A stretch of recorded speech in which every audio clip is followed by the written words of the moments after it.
mist bunched like wool at the windows of Seamither Books, muting the pewter light of a November afternoon. Isla McGray paused halfway down the ladder between poetry and local history, hugging the worn volume she had been shelving to her chest, while the building shivered in the wind. The Atlantic was working itself into another rage, and each gust struck the cliff below with enough force to send a tremor through the joists of the former keeper's cottage she had turned into a bookshop 8 years ago. Outside, iron-bellied clouds chased one another toward the horizon, flinging salt against the panes.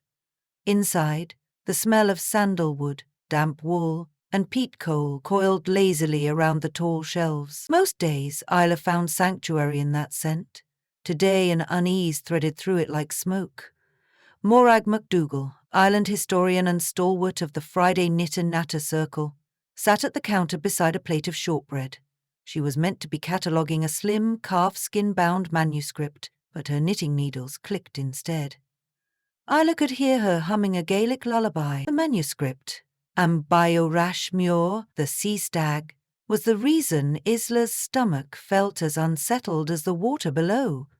Penned in the 16th century by a wandering bard, it contained poems believed lost until Morag's aunt discovered them in the rafters of a derelict croft. The Island Council had agreed to lend it to Seamither Books for 2 weeks to headline the inaugural Kilbrae Winter Words Festival. That was tomorrow. The ferry with mainland visitors and a clutch of literary journalists was due at dawn, provided the crossing remained open. Isla climbed down, added the volume to a table display, and glanced again at the lead crystal case that now protected the slim manuscript. The pages, as delicate as moth wings, lay open on a cushion of dark green velvet.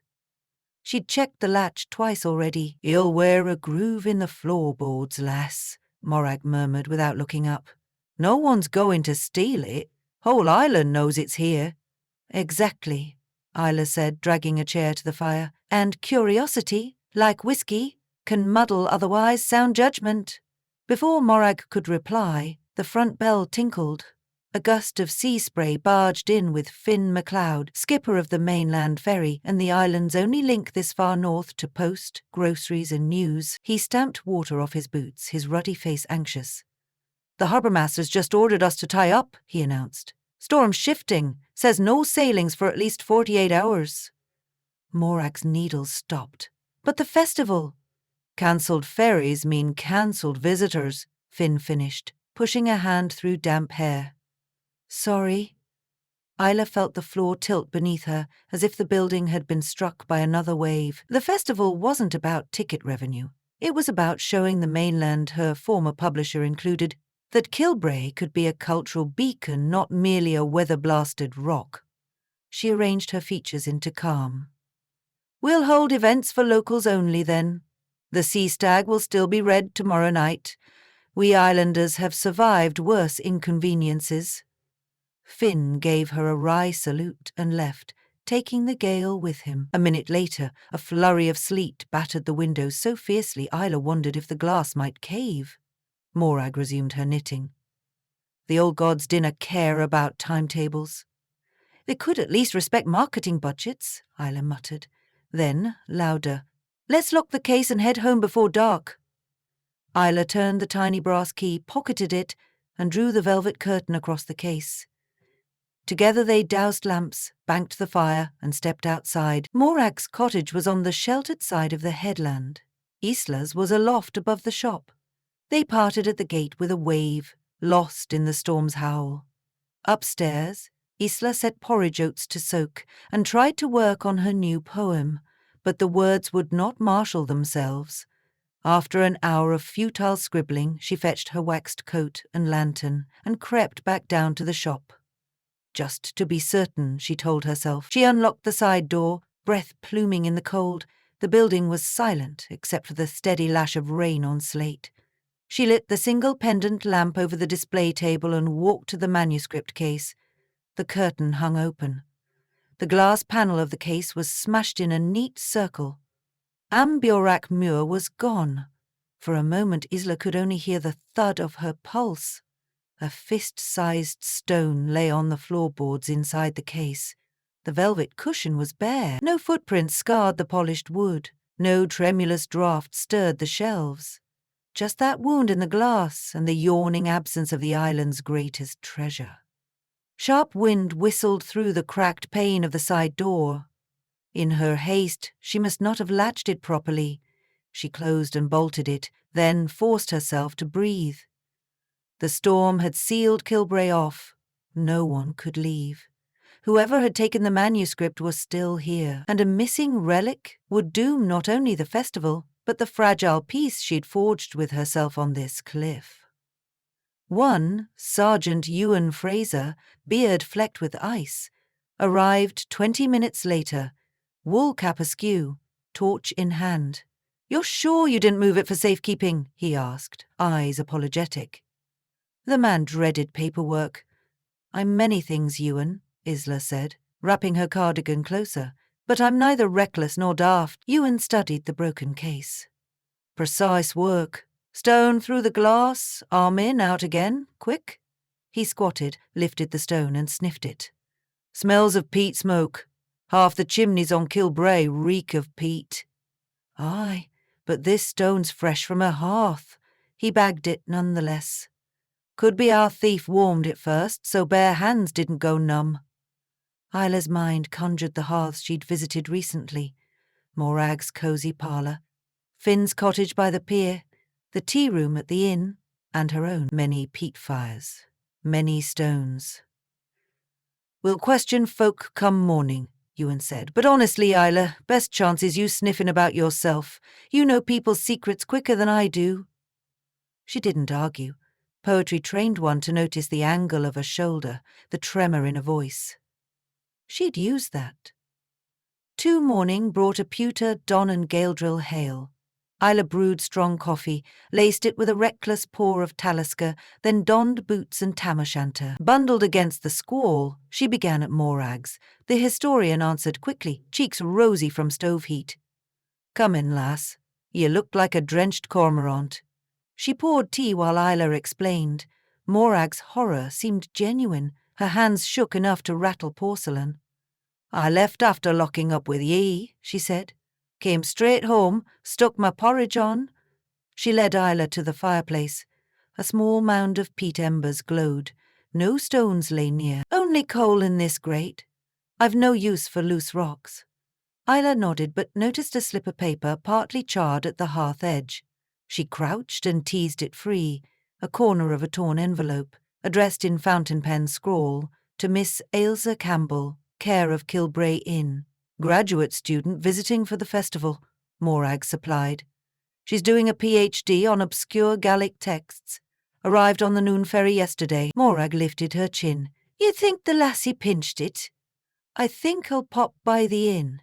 Isla pocketed the scrap. 3.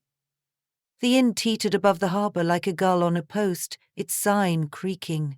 Inside the public room smelled of fried kippers and lemon polish.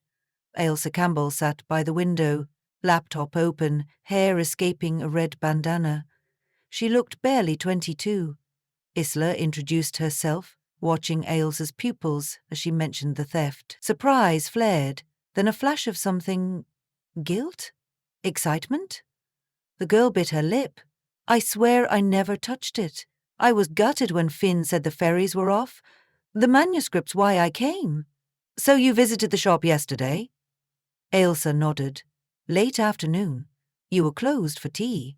I peered through the glass, but thought it safer not to knock in the storm. May I see your boots?" Ailsa blinked but obliged. The soles were crusted with dried mud and something glittering. Micaceous schist. Particular to the South Cliffs, not the basalt near the bookshop. Isla filed that away. "Be careful, Miss Campbell," she said quietly. "Whoever has that manuscript may try to sell it. Knowledge can become motive." The girl's cheeks reddened. "I only want to photograph it for my thesis." "Then help me find it," Isla said, surprised at her own words. She handed over Morag's singed envelope fragment. "Tell me why this was in Morag's fireplace." Ailsa studied it. "It's mine, all right, But I never posted it. I wrote to Morag weeks ago requesting access. Ended up emailing instead. She frowned. Someone's gone through my bin. Isla's unease thickened. 4. She trudged next to the lighthouse, where Rory Duncan, freelance handyman and self-styled antiquities dealer, was replacing broken panes blown out by the gale. He greeted Isla with a grin that seldom reached his eyes.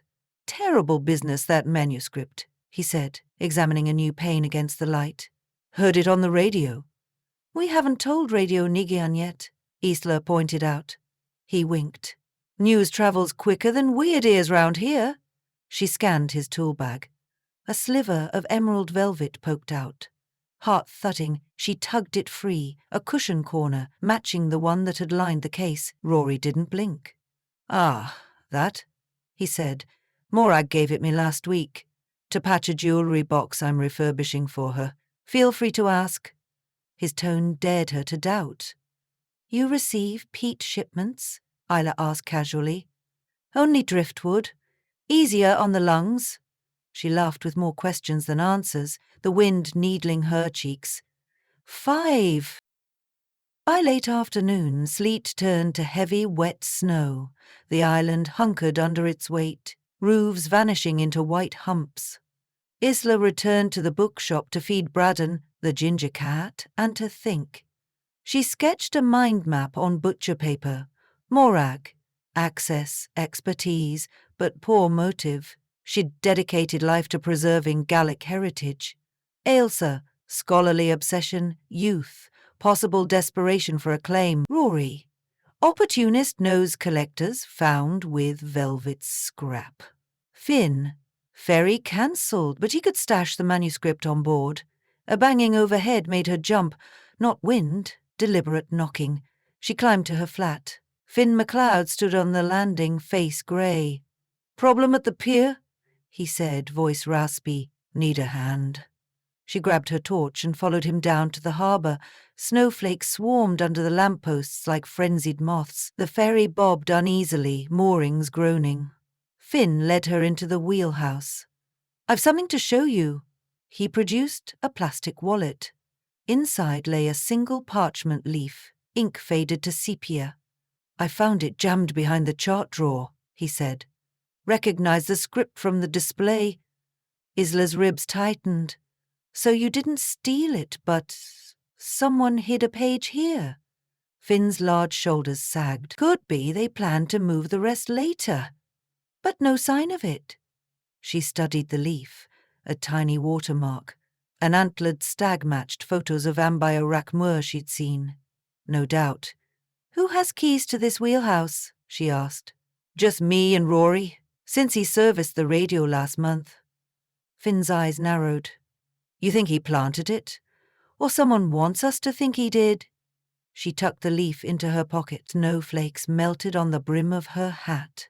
6. Night brought absolute blackout when the island's antiquated power lines succumbed. Isla lit every candle she owned, turning the shop into a wavering galaxy. Bradan curled at her feet. She ate cold oatcakes, going over the chain of events. A single page separated from the manuscript suggested clumsy handling or a decoy. The stone warmed by peat fire tugged at her thoughts. Only one house still relied solely on peat, the MacLeod Croft. Finn's childhood home, now vacant since his parents passed. He'd kept it as storage for nets.